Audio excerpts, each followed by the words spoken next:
place for everything alternative. It's another day of radio at WBNH in Bedford. Thanks for listening to Bedford 105.1.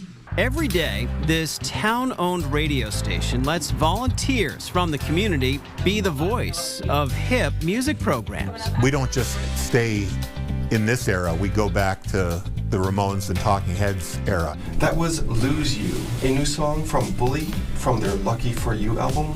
While it may look like other radio stations, WBNH wasn't started for fun programming. Its main purpose is to allow police and fire to transmit information to the public if an emergency occurs.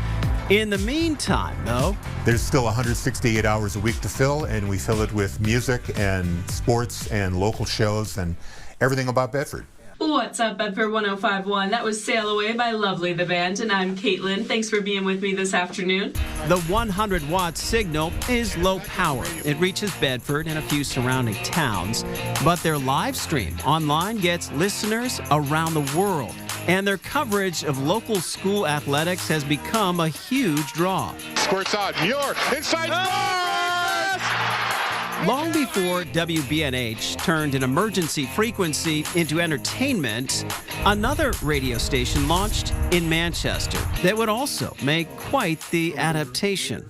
I hope we're not intruding, but we've got something here to add to your Sunday listening pleasure. These are recordings of the early days of WMUR radio from the 1940s.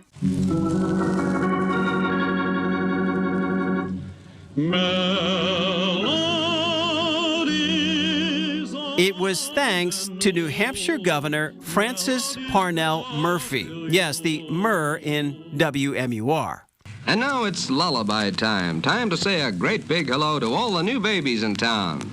To get the backstory, we came here to Newport, at the home where Francis Murphy once lived with his wife and 5 kids. Right now we're inside the lodge space, so this was originally the Herrick Barn. When Kenneth Vigue bought this property on Spring Street, he started researching the history of WMUR and the former governor. I felt compelled to try and piece together this puzzle a little bit, to bring back who this person was.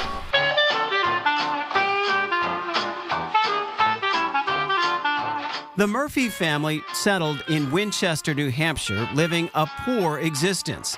But Francis would find huge success in local shoe factories, eventually helping to launch the famous Tom McCann shoe brand. As a wealthy businessman, he dabbled in things like owning a basketball team in Newport. That is a wild piece of history right there. Yeah. He also dove into politics. He would serve 2 terms as governor starting in 1937. You may know his work. He helped push for the Cannon Tramway, the Hampton Bathhouse, and establishing a state police force. And while still in office, he jumped into media, establishing WMUR AM radio in Manchester, hoping to expand local coverage. There were a lot of dead areas where people were out in the middle of nowhere with no radio signals to broadcast New Hampshire news. This home on Elm Street in Manchester was transformed into 3 radio studios. And by the fall of 1941, WMUR Radio was broadcasting news and live entertainment, even birth announcements. What is the report from Stork Headquarters, Lieutenant Kay? Sir, Headquarters reports very good news. 38 babies, to be exact. Oh, wow. Listeners would also tune in to hear about troop movements during World War II, jukebox hits from Bernie Mac, and a sort of reality show called Julie and John. They had a real-life husband and wife and their kids program wired directly into their home. So once a day, they would go live, and you would hear everything going on in the home. The kids would be singing in the background. The husband would be talking about whatever. The next Sunday, Julie and John are coming home.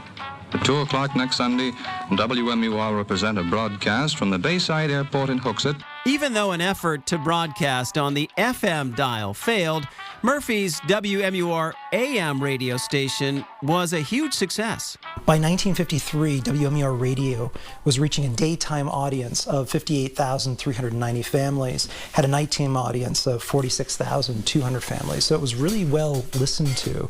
It was in the early 1950s, Francis Murphy lobbied the FCC to allow him to expand into television. Despite efforts to move the Channel 9 signal to Massachusetts, Murphy prevailed.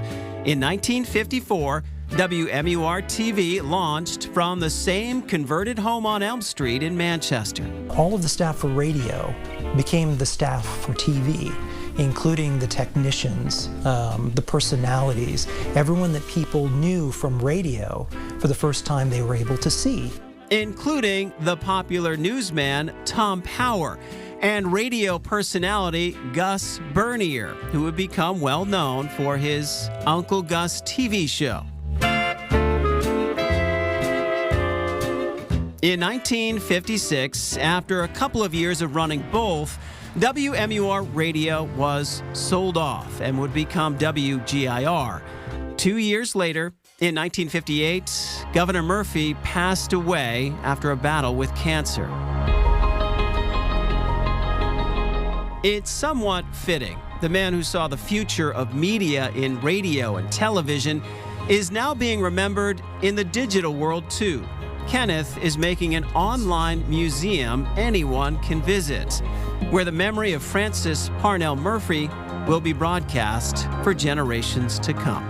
It's really important that we don't forget that and we hold on to that, because our stories get forgotten. People shouldn't be.